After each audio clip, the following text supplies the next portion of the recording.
Bueno, pues otra vez buenas tardes a todas y a todos. Vamos a continuar con el tema que habíamos empezado a desarrollar la sesión pasada respecto a este periodo de conformación de la cultura escolástica. Habíamos estado trabajando en un texto, vamos a seguir trabajando en este texto para explicar algunos de los rasgos y de los cambios más notables que se van dando en el desarrollo de la época medieval, primero en la patrística, luego en la escolástica. Estamos hablando del proceso al mismo tiempo que estamos hablando del proceso de conformación de la cultura cristiana occidental, estamos al mismo tiempo aludiendo al proceso de conformación de los dispositivos formativos que se van a concretar en instituciones. Habíamos estado hablando en lo último que estuvimos trabajando, los procesos de formación de las universidades. Decíamos que alrededor en el siglo XII ya estamos hablando de una expansión de los centros académicos, la Universidad de París en 1150, la Universidad de Bolonia, la Universidad de Salerno, la Universidad de Montpellier, y que este movimiento intelectual, donde cada una de estas universidades fue especializándose, algunos en derecho, otros en medicina, algunas fueron los grandes referentes filosóficos y teológico-políticos, como el caso de la Universidad de París, fueron creando las bases de la conformación de una cultura que con el paso de los siglos va a ir adquiriendo el tono de una cultura laica, ¿no? Sabíamos que antes de la conformación de estos grandes centros culturales que son las universidades, los procesos formativos básicamente estaban referidos o dirigidos a la formación del clero, ¿sí? A la formación de clérigos en las abadías, en los conventos, en función de las necesidades del aparato y del dispositivo formativo y cristiano, y de la expansión de este dispositivo formativo por toda Europa. Sin embargo, una de las características importantes, fundamentales, que tenemos que destacar cuando hablamos de la fundación de las universidades es el desarrollo de todo un nuevo aparato cultural. Este nuevo aparato cultural va a generar o va a sentar las bases de esta época muy interesante, que va a ser conceptualizada como la época de la cultura escolástica, ¿no? Que viene de la palabra escola, ¿no? Vamos a hablar un poquito de esto. Entonces, por un lado, tenemos que ya en el siglo XII se va conformando esta cultura de estudios laicos, por un lado, y del otro lado tenemos los procesos formativos de las escuelas dirigidas, decíamos, a la formación doctrinal y a la formación básicamente de los clérigos. Esta distinción entre cultura laica y cultura religiosa incluso va a generar algunos capítulos interesantes, y casi podríamos decir donde se empieza a gestar alguna disputa, porque por un lado se va a hablar de la cultura laica como una cultura que en principio está supeditada a la cultura religiosa, y va a haber una especie de rivalidad creciente. Así, por ejemplo, encontramos que en un órgano de la iglesia cristiana católica, en el Catolicón, en el siglo XIII, los laicos son caracterizados como torpes e idiotas, es decir, ignorantes. ¿Por qué? Porque la concepción está dada en que la verdadera sabiduría se encuentra en el conocimiento de las Sagradas Escrituras. Así, por ejemplo, laico o laicus en latín, viene de lápiz. Lápiz significa piedra, ¿sí? De donde laicus, fíjense qué interesante, significa lapideus. Y los lapideus es como esta imagen de la piedra, que es materia salvaje, natural, ruda, dura. Y entonces todo lo duro aparecería como ajeno al espíritu, ¿no? Como ajeno a la cultura. Entonces, en principio, esta caracterización que se hace desde los críticos que se empiezan a generar en el sector religioso, caracterizan así esta cultura laica como la propia de estos espíritus inferiores. Una referencia sobre este periodo en particular y sobre esta concepción la encontramos en el texto de Eugenio Garín, La Europa de 1400 a 1600. Garín, este gran historiador y experto en el Renacimiento, para hacer esta descripción de esta oposición. Luego veremos cómo el concepto de lo laico va a ir aparejado después en el proceso de modernidad con algunas características muy específicas que tendrán que ver con la distancia crítica, con el juicio crítico, con la emancipación respecto a los criterios doctrinales. Pero recordemos que estamos en un periodo todavía de la conformación de esta cultura laica, que está en este momento no en una relación de oposición, sino de complementariedad, ¿no?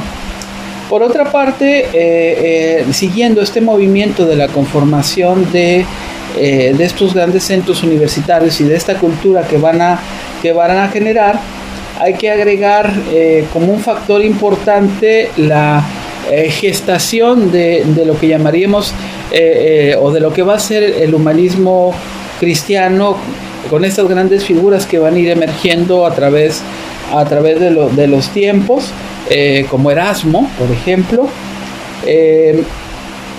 En el siglo XII aparecen también en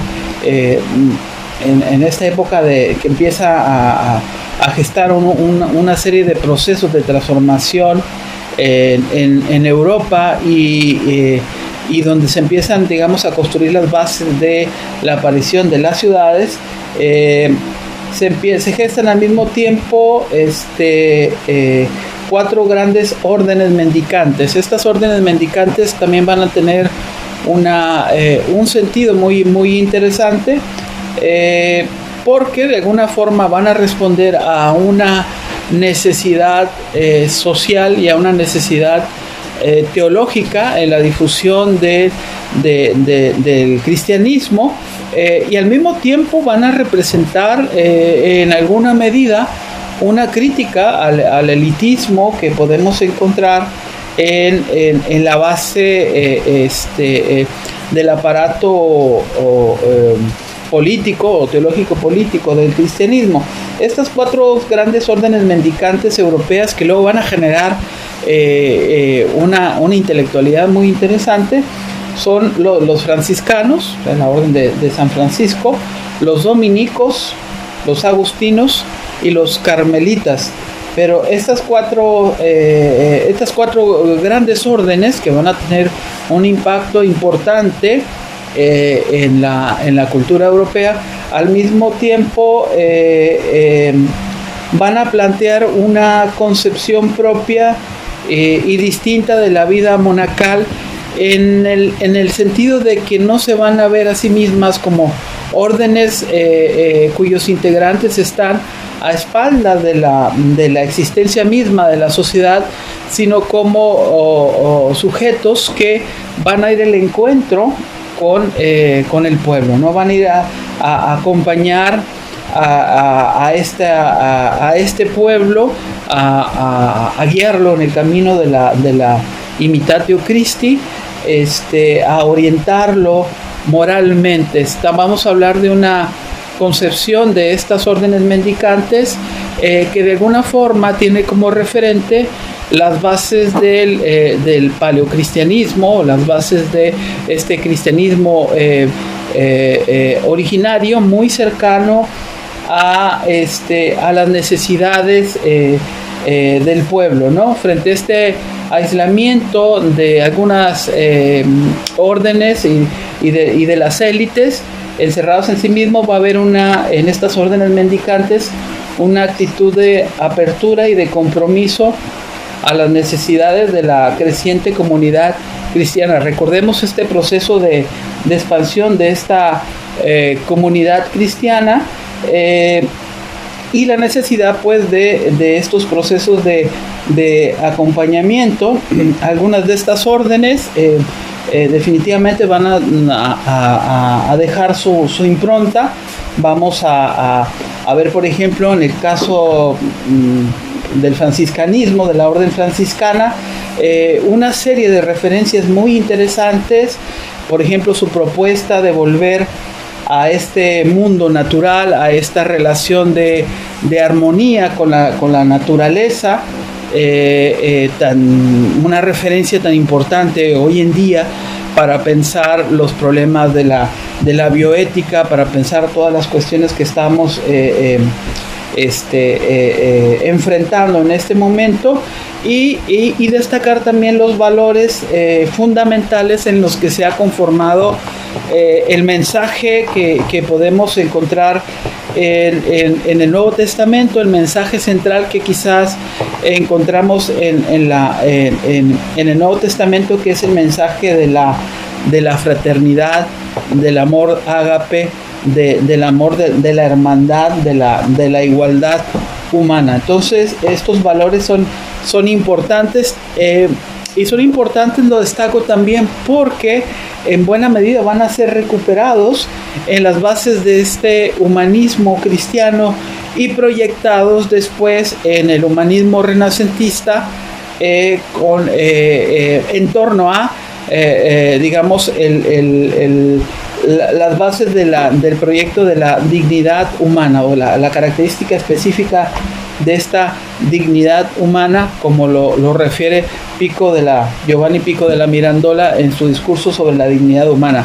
El hombre como centro referencial de todas las cosas, el hombre en el contexto del respeto a su dignidad en tanto criatura hecha a imagen y semejanza de Dios, en tanto criatura destinada a habitar un mundo que le es dado, un mundo que tiene que dignificar con su propia acción.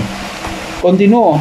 Hasta finales del siglo XIII, la sociedad medieval funcionaba como un orden fijo, como un orden piramidal y estático, un orden arquitectónico, una pirámide estática, y esta pirámide nos recuerda esta república platónica perfecta, ¿no? Donde cada uno de los estamentos ocupa su lugar: los hombres de bronce, los productores, los campesinos, los artesanos, los hombres de plata, recordemos en Platón, el ejército, los guardias, y el filósofo rey, los hombres de oro, cuyas virtudes morales los capacitan para dirigir los destinos de la república.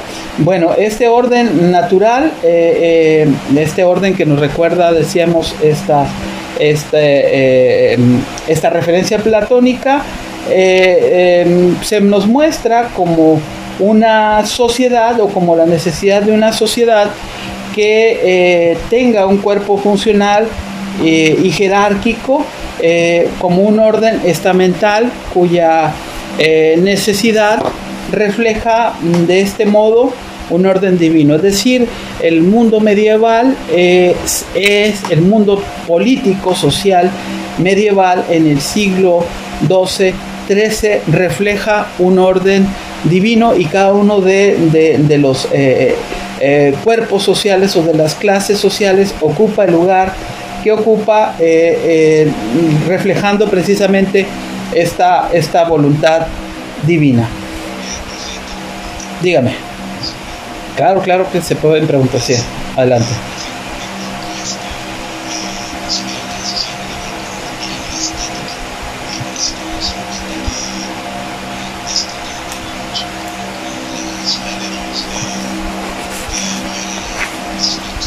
Uh-huh.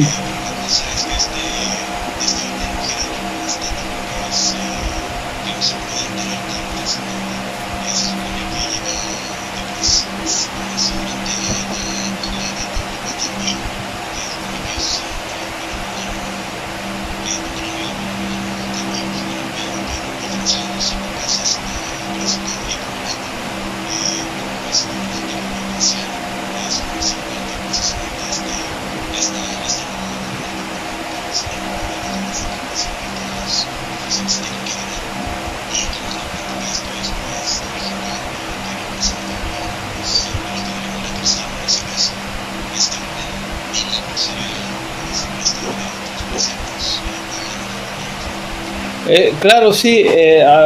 Preguntan, bueno, o señalan que esta idea del orden estático tiene, digamos, una referencia a una teología política que nos remite a la ciudad de Dios, ¿no? Que la ciudad de Dios puede ser leída en esa clave, ciudad de Dios San Agustín, puede ser leída en esa clave. Por un lado, la explicación del declive del Imperio Romano, las causas de la extinción de este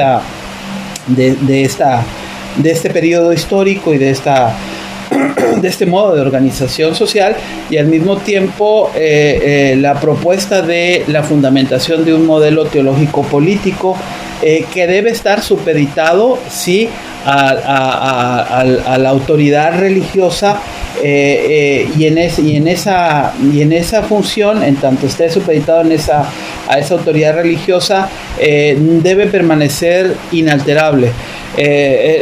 Recordemos también que hay, hablando de estas referencias a la teoría política misma, que hay como que dos fases importantes en este devenir de la relación Iglesia-Estado en la Europa occidental.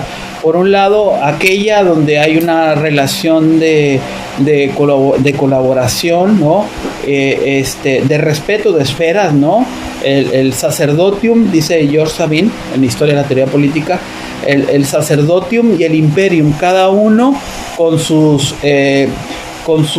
márgenes de acción muy bien establecidos. Todavía a principios del cristianismo tendríamos, por ejemplo, a Tertuliano estableciendo la validez de la autoridad del emperador, ¿no? O del gobernante, y señalando lo que es la autoridad del gobernante y lo que es y cómo el cristiano se pliega a esa autoridad del gobernante. Entonces hablamos de un proceso de colaboración y de justificación de un orden de cosas. Pero entre los siglos XII y XIV, también con el desarrollo de los procesos que van a llevar a la configuración y a lo que Huizinga llamaría el fin de la Edad Media, estamos asistiendo a un proceso donde esta relación de colaboración se va a empezar a fragmentar. Por un lado, porque el poder teológico político del cristianismo ha crecido, ¿sí? Su aparato digamos político ha crecido, y también busca configurarse como el sancionador último de ese orden, y busca supeditar al imperium a este conjunto de reglas, señalando la superioridad moral del cristianismo respecto de toda autoridad temporal, ¿no? Habrá este proceso de fragmentación, y también los alegatos desde esta emergente cultura laica que hacíamos referencia, que van a ir configurando las bases del Estado y que van a generar, digamos, este proceso de modernidad y este intento también de separación y de la prevalencia, digamos, del Estado sobre la autoridad religiosa.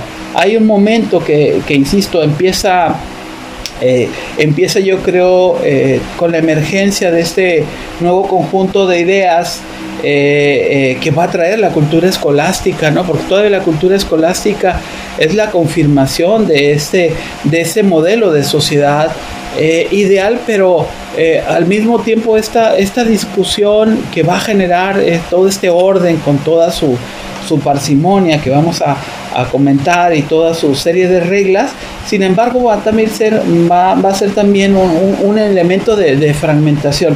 Pero bueno, antes sigamos con esta idea, si les parece, de cómo está configurada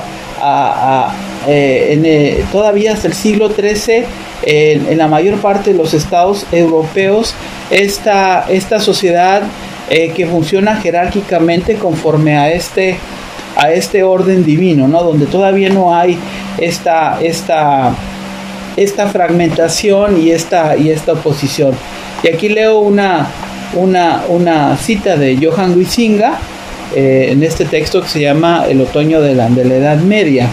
Dice Huizinga: entre los siglos X y XIII, el mundo medieval se caracteriza por una estricta jerarquización y organización estamental que llega a hablar de una sociedad cristiana con 3 órdenes muy bien establecidos: los sacerdotes o oradores, los guerreros o velatores y los campesinos o laboradores. Cada uno de estos estamentos complementarios entre sí. Stat u ordo, es decir, es la representación, señalaría Huizinga, de esa pirámide estamental y de ese orden divino a eternum, como Roma se veía en algún momento dado, con este orden eterno que marca las reglas del funcionamiento necesario de esta sociedad. Pero ¿qué es lo que sucede con el paso del tiempo? Que empiezan a conformarse una nueva cultura. Se acompaña a este proceso con una serie de variables que los historiadores conocen bien, entre ellos la formación de las ciudades, y luego una serie de cuestiones que tienen que ver con la configuración, decíamos, de un lado de esta cultura laica, y luego también una serie de sucesos. La peste, por ejemplo, la epidemia de la peste en Europa también va a tener un influjo en toda una serie de cambios y de modificaciones. A finales del siglo XIII, en lo que Huizinga describe como el otoño de la Edad Media, este orden piramidal, este orden eterno, va a empezar a sufrir un cambio. Entre estos cambios, los cambios los cambios en la sociedad pueden ser vistos en 2 grandes, digamos, visiones. Por un lado, los cambios estructurales más visibles, ¿no? En el orden social o en el orden político, y por el otro lado los cambios en las singularidades, en las costumbres, en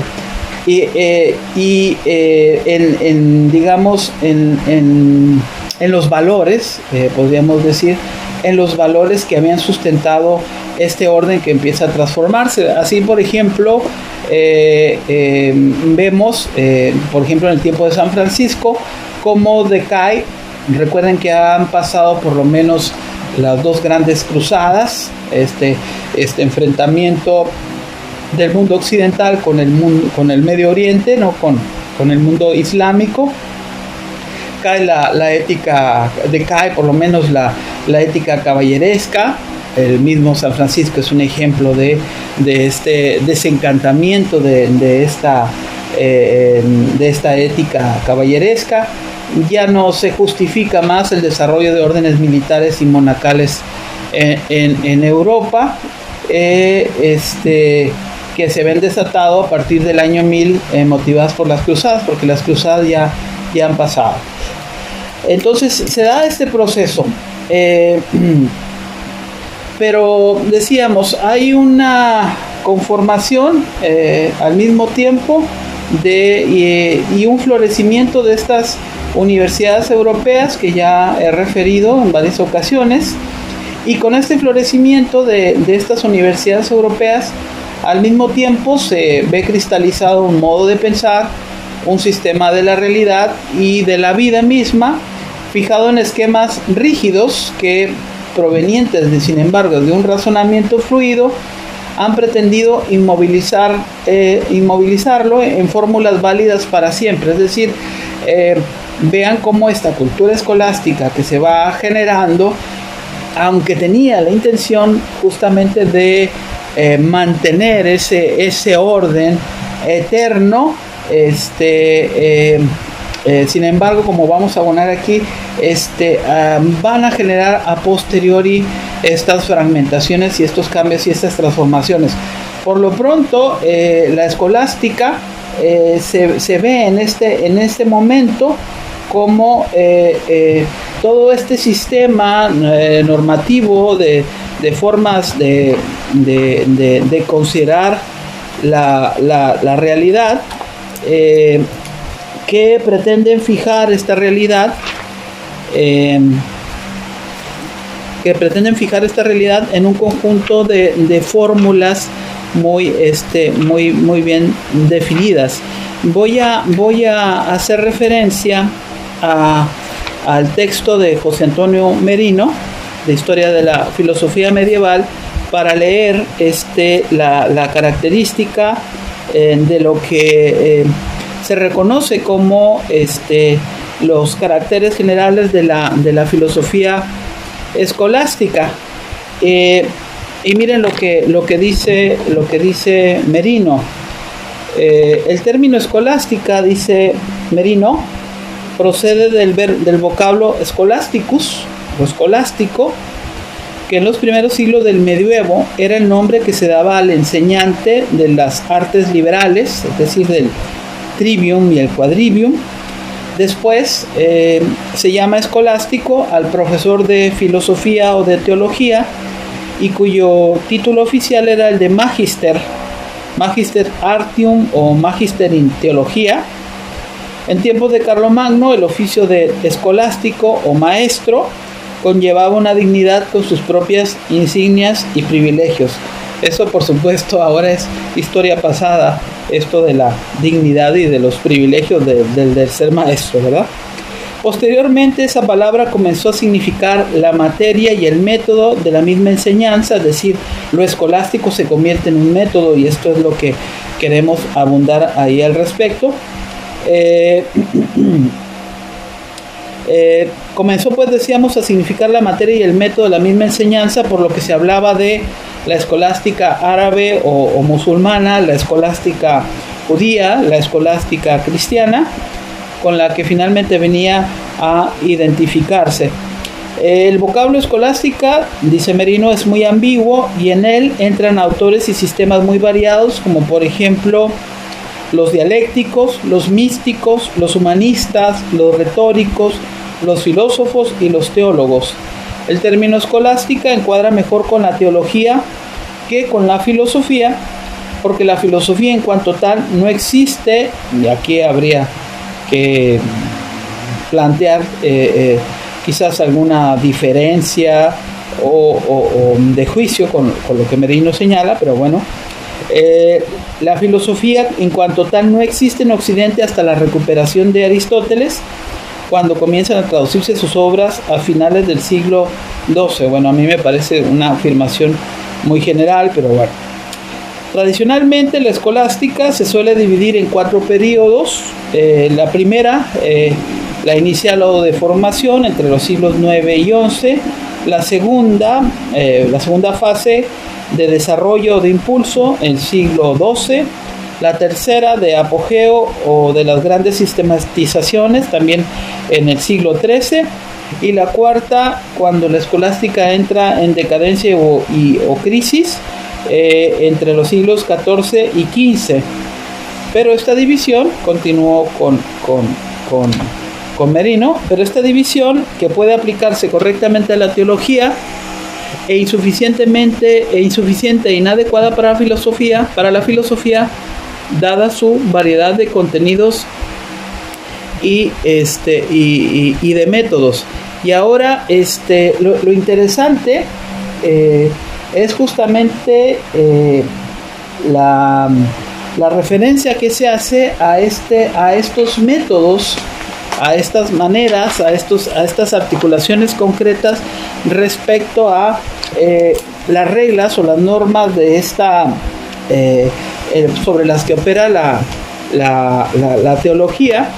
Y aquí vuelvo a un comentario del texto de Dios y el gobierno de los hombres en la Europa medieval, de Luis Felipe Jiménez, donde me parece que sintetiza de forma muy interesante, de forma muy concreta, los rasgos fundamentales. Entonces voy a leer parte de este texto y luego vuelvo también con Merino para contrastar ambas visiones sobre la escolástica. Dice Luis Felipe Jiménez: en muchos sentidos se puede decir que la escolástica tiene el valor de haber reunido a la diversidad de las escuelas en un sistema capaz de asumir un sentido universal, aunque su límite es haber creído en la validez de aquel sistema, considerando absoluta esa admirable técnica del saber que se ha definido, especialmente en París y en Bolonia, dentro de los dominios de la teología y el derecho. Y aquí lo importante: la enseñanza escolástica trata sobre un método, como lo señala Merino, ¿sí? Y el método como un conjunto de técnicas y de procedimientos concretos, y como que tienen también una función formativa, que conforman, decíamos, un dispositivo. La enseñanza escolástica pues trata sobre un método que, articulándose en un exacto y riguroso procedimiento, revela un modo de concebir la ciencia y su aprendizaje, aquello que se llama ciencia o que se identifica como ciencia entre los siglos XIII y XV. Y el proceso específico es lo interesante, es decir, cómo sería una clase en una universidad escolástica, en una universidad cuando la escolástica es el método por excelencia de formación, insisto, dentro de esta cultura laica, ¿no? que se ha configurado, y evidentemente también dentro del proceso de la formación de la propia formación religiosa. ¿Cómo sería un día de clases, por así decirlo, tradicionales en una universidad escolástica? En primer lugar, dice Jiménez, se concibe la lectio como el proceso de adquisición de la ciencia mediante el estudio de textos. Hay una apelación a los textos, ¿sí?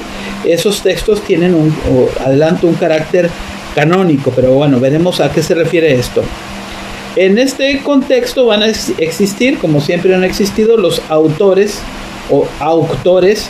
Fíjese cómo incluso todavía antes de que sumamos el APA, nuestras formas de redacción y de alguna manera que son como una especie de reconocimiento implícito del peso o de la autoridad de quien escribe, y decimos o escribimos el autor fulanito de tal, ¿no? Hasta que ya señalamos que bueno, no es así, que hay que poner el apellido, ¿no? Pero decimos el autor, es decir, estamos dando ese es un criterio de validez y de un criterio de autoridad, ¿no? Esa es quizás una pervivencia o una sobrevivencia también de esta vieja cultura escolástica, ¿no? En este contexto existen los autores o autores quienes poseen un valor que goza de una especie de reconocimiento jurídico. La cualidad de los grandes escritores es la autoritas, la cual, autoridad, ¿no? La cual comunican a sus textos a las páginas que llevan el sello de su dignidad, esto es, que son auténticas. Los autores, ¿sí? Los autores son los que enuncian afirmaciones propias y originales. Frente a estos autores, cuya autoritas es justamente inapelable, se sitúan los lectores, ¿sí? Los lectores no van a interpelar a los autores, ¿no? Frente a ellos se sitúan los lectores. Y estos lectores no son, o sea, no son lo que llamaríamos ahorita desde la hermenéutica los lectores directos de un texto, sino más bien son como que los intérpretes o los intermediarios entre la autoridad, la autoritas del autor, como por ejemplo podría ser Aristóteles, ¿no? Y el lector, que viene siendo el maestro que es el lector de este autor y el que comunica e ilustra, ¿sí? Las sentencias de estos autores cuya validez canónica es inapelable, ¿no? Los autores, pues, son los que enuncian afirmaciones propias, originales. Frente a ellos se sitúan los lectores, los maestros que exponen e ilustran las sentencias de los autores, que comunican o hacen, digamos, la glosa para que los alumnos entiendan el sentido de aquello que está siendo dicho por estos autores canónicos.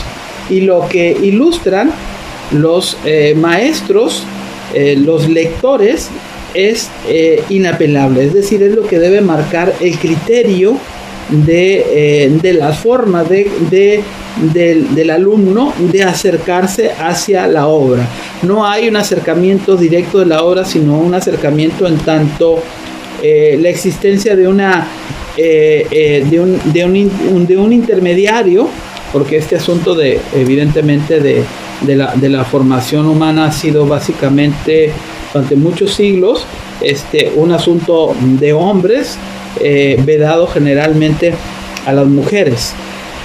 El maestro es siempre un lector, no un autor. Enseñar, y en esto es el culmen de la escolástica, enseñar es leer y comentar. A veces quizás en filosofía pienso yo que muchas veces, ahorita quizás yo estaría repitiendo este esquema, pareciera que la enseñanza de la filosofía, cuando no hay una didáctica así plena, es básicamente los comentarios, ¿no? Este modelo escolástico de los comentarios que hace la interpretación del maestro dado su nivel de conocimiento sobre lo que verdaderamente quisieron decir tales o cuales autores, desde Santo Tomás hasta Heidegger o Foucault, ¿no?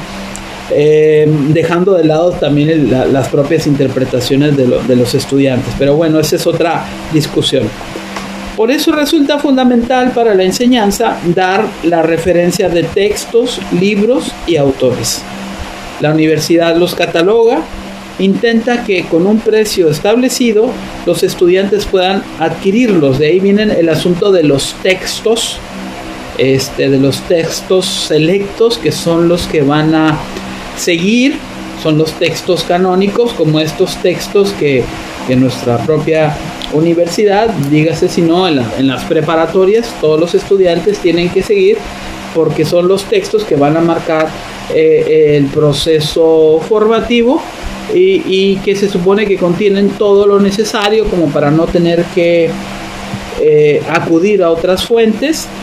Todo el saber que es necesario que los estudiantes aprendan se encuentra condensado en estos textos que tienen que es como la aspiración del capital cultural simbólico que al que pueden llegar los estudiantes, ¿no? La universidad los cataloga, decíamos, intenta que con un precio establecido los estudiantes puedan adquirirlos. La gramática, por ejemplo, se compone de Donato en 2 grados, mayor y minor, junto con el manual de Prisciano. Cicerón y Quintiliano siguen siendo las bases de la retórica, Galeno y Constantino el africano de la medicina. El derecho está encerrado en el Corpus Juris. La filosofía corresponde a la Esagogué de Porfirio y a los comentarios de Boecio.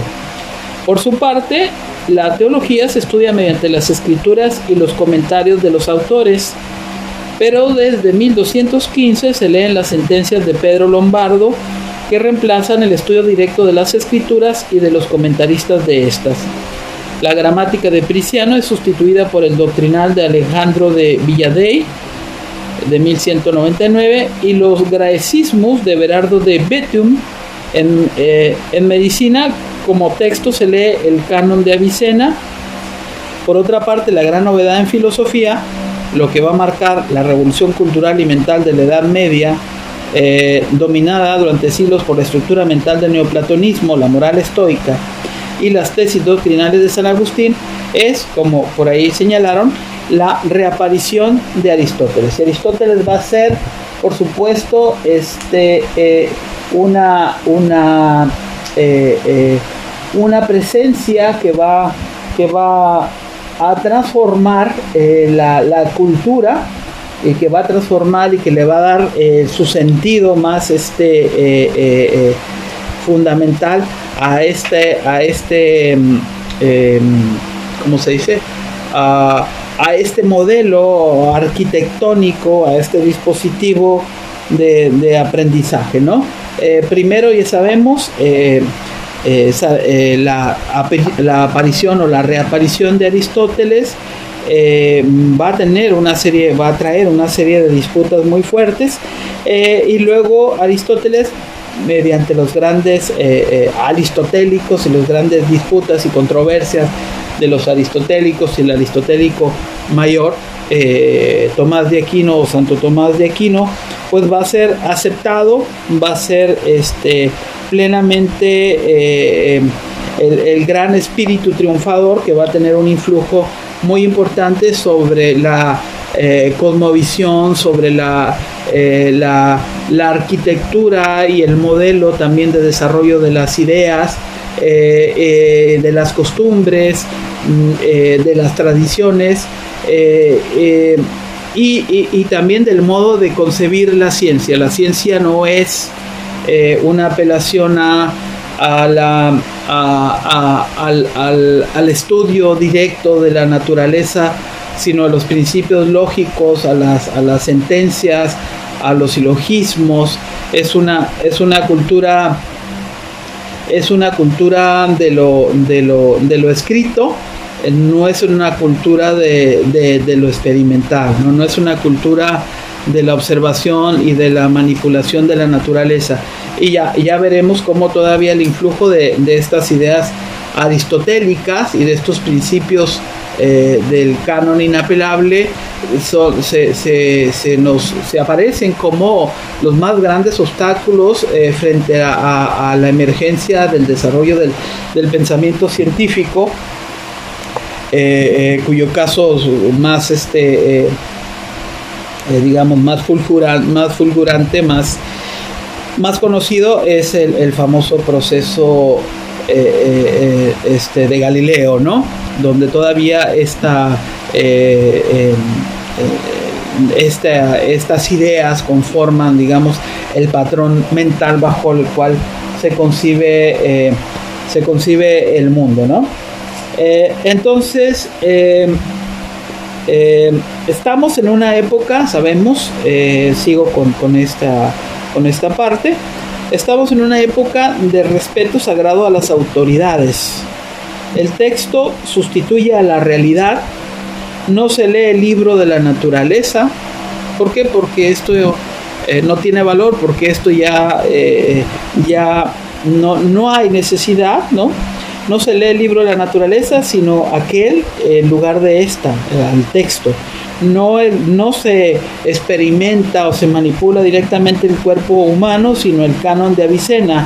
no se interroga ni se observa al universo, sino a Aristóteles, ¿no? La autoridad de Aristóteles. No se va y observan las estrellas, sino se adopta el esquema de Ptolomeo.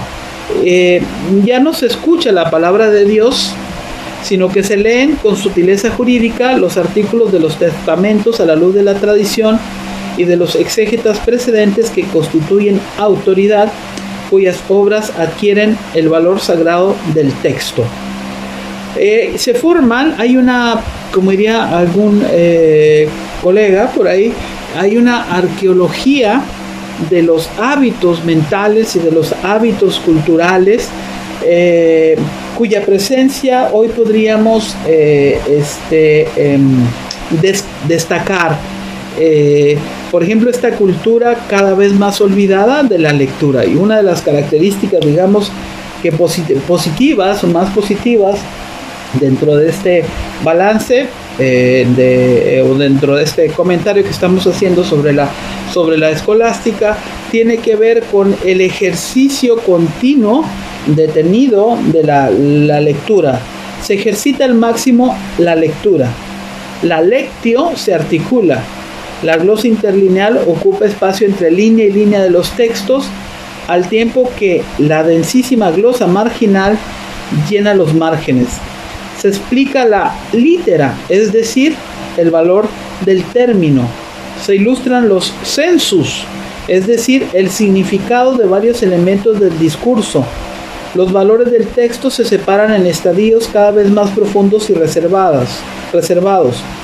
Las palabras son, de alguna manera, la prolongación de las cosas, o mejor dicho, las palabras están en armonía con las cosas.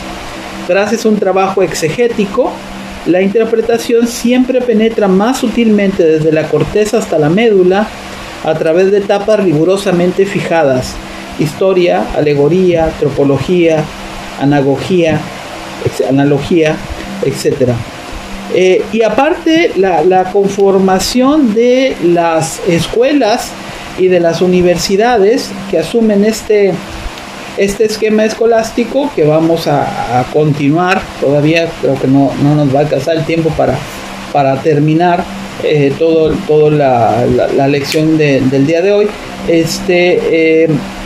Va a presuponer un orden específico, un orden estructural específico en cómo se configuran las reglas, el funcionamiento de las cátedras y de los procedimientos pedagógicos en las universidades, por ejemplo. Los estatutos de las escuelas, sigo con Luis Felipe Jiménez, que establecen materia por materia los libros que deben usarse, imponen a cada doctor, por quien ingresa a la universidad, egresa con el grado de doctor, imponen a cada doctor el diseño de un plan de lectura, ordenando los aspectos a trazar, un programa pues, ordenando los aspectos a tratar durante todo el año.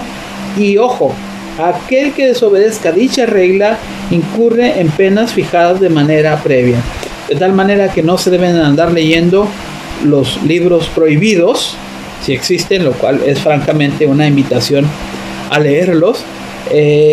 No se debe, por supuesto, cuestionar el orden de los lectores o las interpretaciones de los lectores sobre los autores, y mucho menos a los autores mismos, aunque bueno, este principio del sacro respeto a la autoridad académica, bueno, siempre ha sido relativizado por la libertad posible de los estudiantes, ¿no? Así, por ejemplo, ya con esto cierro, para hacer, digamos, para volver un poco a comentar algunas cosas antes de finalizar esta sesión, que tendremos que volver sobre la misma, para cerrar este tópico y fijar qué es lo que viene. Tendremos que volver el lunes.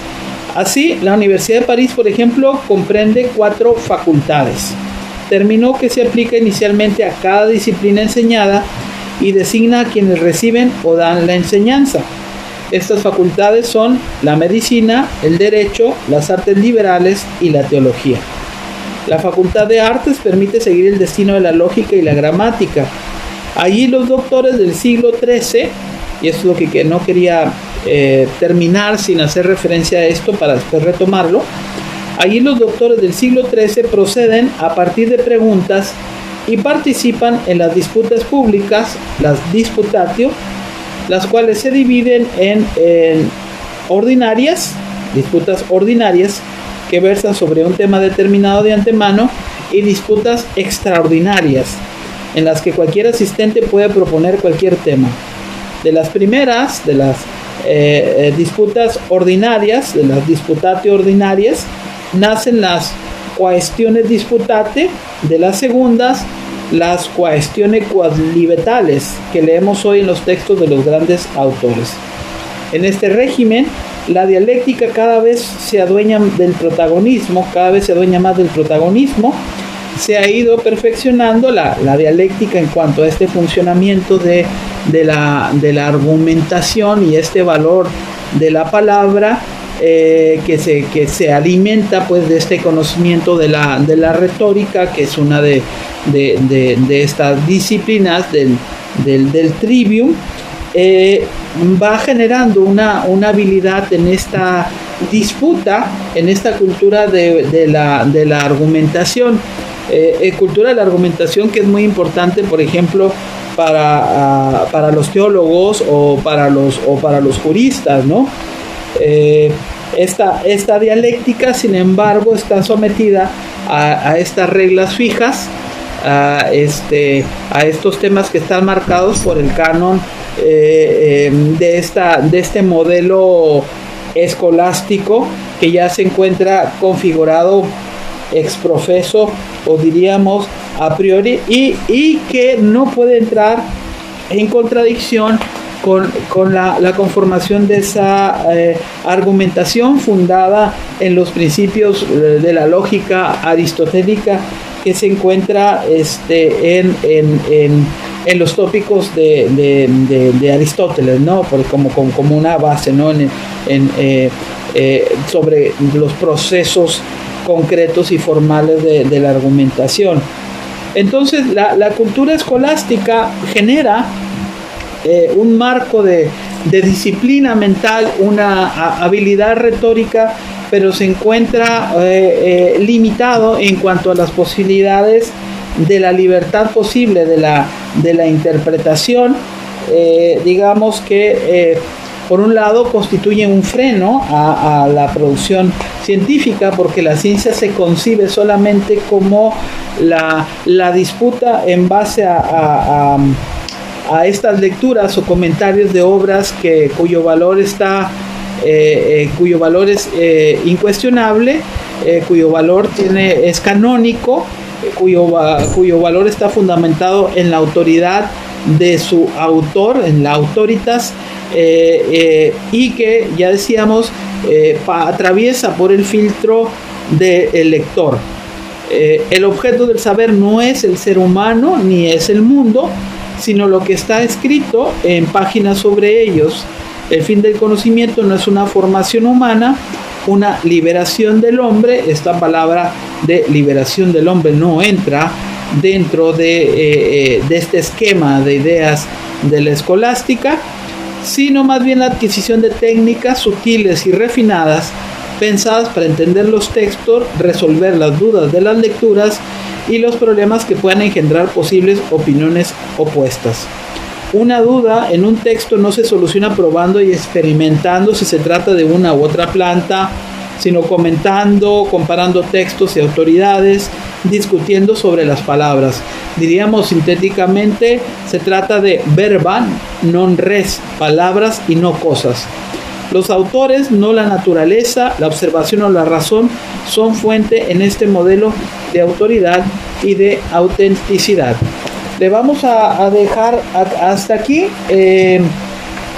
Terminaré la próxima sesión con esta parte donde se va configurando algunos principios de la escolástica, para luego marcar en lo que sigue cuáles van a ser los elementos que van a permitir la ruptura de este orden escolástico y de esta cosmovisión, de este modo, de esta perspectiva antropológica, de este modo de pensar la realidad, y sobre todo pues del funcionamiento de estos dispositivos formativos, que sin embargo, si establecemos un balance, podemos encontrar digamos algunas aportaciones importantes, fundamentales, en cuanto a la introducción de la universidad, en cuanto a la reintroducción de